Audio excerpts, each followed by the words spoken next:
Jason Shepard here. An amazing, beautiful Sunday, as you can see outside. A little bit, not a cloud in the sky. Another beautiful day just to enjoy. Hopefully, you're enjoying spend some time with some family and everything else. But with a cup of tea today in my Dad is Awesome Bluey mug, because who doesn't love Bluey? I have to in this house with 4 kids and everything else. That it sneaks up on you sometimes.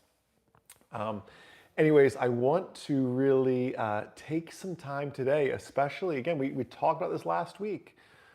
Bit of a market sell-off turnaround. This week was really a lot of the same and even greater sell-off in the crypto space. So I wanted to take some time to kind of share some insights on that, share what is Moola doing, what is the Moola meter showing, your particular Moola meter, by the way.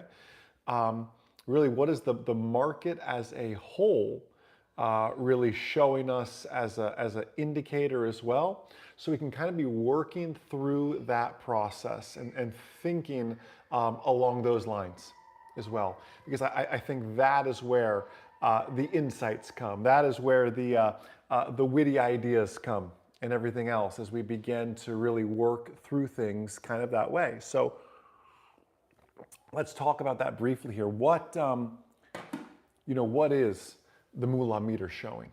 What is, and again, this is not in general advice, right? Hopefully you have the Moola app, you have access to the Moola meter. It is giving you your individualized recommendations for everything as well. So you can be looking, so you can be thinking, so you can be structuring kind of your deals along that way, your investments that way. The Moola meter, what it's really looking at in the 56 different factors is it really comes down to fundamentals.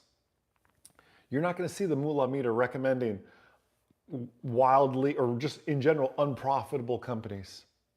And because of that, there could be some missed opportunities, right? You look at, we're working on a new project, Magda and I are, and you look at a company like an Uber, and you think, Uber took a decade to get profitable. So you look at these sort of things and you think, wow, man, I wish I would have invested in Uber early. That would have been great. But that would have taken a lot of vision on your part, because the company was literally wildly unprofitable for a very long time. I mean, wildly. I'm talking hundreds of millions of dollars per year. So these are the things you have to be thinking about when you're looking at your different investments. If you look at the Moola meter lately, and how the Moola meter lately is structuring these sort of deals, structuring these sort of things, you'll see, are we in an AI bubble? I feel like we've talked about that really the past kind of 3 weeks from here. And I get that, and I gather that. You look at even what the Moola meter is starting to show. The Moola meter was showing a lot of love to like an Oracle, even a Broadcom, an NVIDIA for many, many months.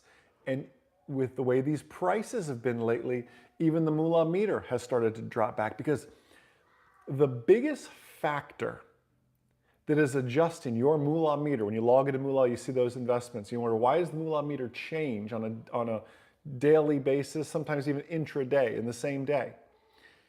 It's because of price. What may be a strong buy now at this price is no longer a great buy at this price. I've given this example before, but we all just kind of recently lived it. It's like the price of eggs. Eggs have not changed. Eggs are still eggs, right? But when eggs were $7, let's say a dozen, they weren't that great of a deal. As opposed when the price comes back down to $3 a dozen, that's a pretty good deal. Eggs are eggs. Is it a good deal? That is really one of the main things that Moola is looking at in the Moola meter is this a good deal? So you look at a lot of these AI stocks, the Broadcoms, the NVIDIAs, even some of the energy plays, GE Vernova, all these things, and I'm by no means saying they've run their course. What I'm suggesting is the valuations have gotten a little spicy. And At the end of the day, what we're trying to instill here at Moola is we're not trying to make day traders. We're not trying to do that. We're actually looking for what we call value investors. These are the kind of people that are, willing to go to the garage sale to find that deal to then sell it at a greater price. Like we're in some cases we're garage sale shopping. Kind of a crude analogy, but maybe it's Facebook Marketplace shopping today, what eBay shopping used to be, right? You're on Facebook Marketplace looking for a deal that you can flip, essentially. And we can see a lot of that in value investing. And the Moola meter is literally built around this concept of value investing. Really, that's the crux of all of it. So, and I'd encourage you, maybe this Sunday is a good time to sit down with a cup of coffee and say, okay, what is the Moola meter showing me? Because remember, what you see and what I see are two different things. My risk tolerance is different. My age is different. My goals are different than yours. So you and I would see very different things across our Moola meters. It's just a fact of nature. But what I believe you'll see kind of as a broad stroke here is if you look up those same plays, and even just greater technology plays, Amazon, Alphabet, which is Google, Tesla, Meta, you throw that in there, you'll start to see, I think Meta's really pulled back. I think there might be a little skin on the bone there. You have to look at what your Moola meter actually says. But there could be some deals out there, and you'll see some that have just kind of generally pulled back a little bit. And you really have to be mindful of those. And you really have to watch those. Because we just instituted, and hopefully you got the email on Thursday, we now do Moola meter alerts. Hey, alert me when this thing's a buy. Alert me when it's no longer a buy and it moves to a watch or whatever. Maybe it's time for me to exit that position. Whatever that is, those are the things that I want you watching for, pun intended, on the Moola meter and setting up those types of alerts. Are we in a bull market? Are we in a bear market? Here is the crux, the premise of all this. You can make money in all types of markets. A sideways market, a bull market, a bear market.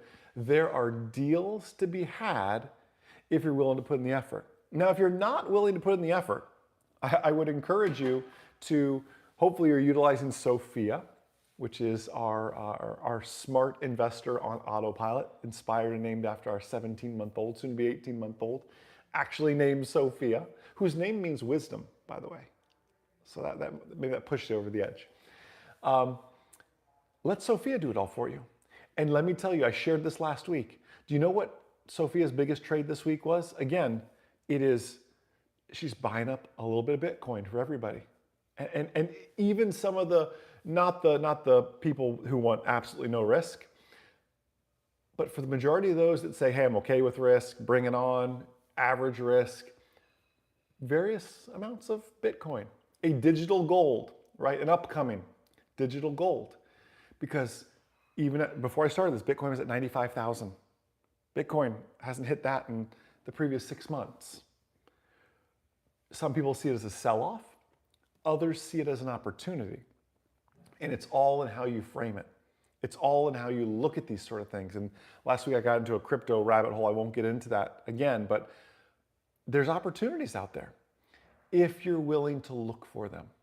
So my encouragement to you, first off, if you haven't implemented Sophia, go implement Sophia. Let her put it all on autopilot for you. And if not, if you want to make some of those trades on your own, and I do a combination of both. I give Sophia a good portion of the portfolio and then do some trading on my own as well. Long-term value. I'm not day trading. It is long-term value investing. That's where I really want you thinking with all of this. Utilize your Moola meter. And one more thing with that. Just because the Moola meter says something is good, it doesn't mean you should just willy-nilly go out and invest right in it. I want you to follow what Warren Buffett says, his circle of competence. In plain English, a circle of understanding. Do you understand what this company does? If Somebody comes to you and wants to know, why did you invest in, GE Vernova? And you go, I honestly don't even know what GE Vernova does. That's a problem. I don't want you investing in things that you don't know what they do, because you could be investing in things that you don't believe in. You could be investing in things that if you don't understand the kind of market they're in, you won't know the kind of leading indicators that may be good or bad for that particular market, the kind of news that's good or bad for that particular market. Yes, we're long term in everything that we do, but you have to think even beyond that as well. That's the important thing. So as you enjoy this Sunday, again, a kind of a short, concise little chat today. Bull market, bear market, sideways market. There are opportunities out there. Utilize the tools that you have. Myself, the amazing Moola team, we are here to serve you. We're here to help you in any way, shape, or form. Hey, we'll be back live again next Sunday. The following Sunday is Thanksgiving week, so we'll probably take that one off. We will be back live again next Sunday. You're not going to miss it, especially with the way this market is moving. So make sure you like, follow, subscribe. Have a blessed, abundant, outstanding rest of your day, everybody. I'll see you.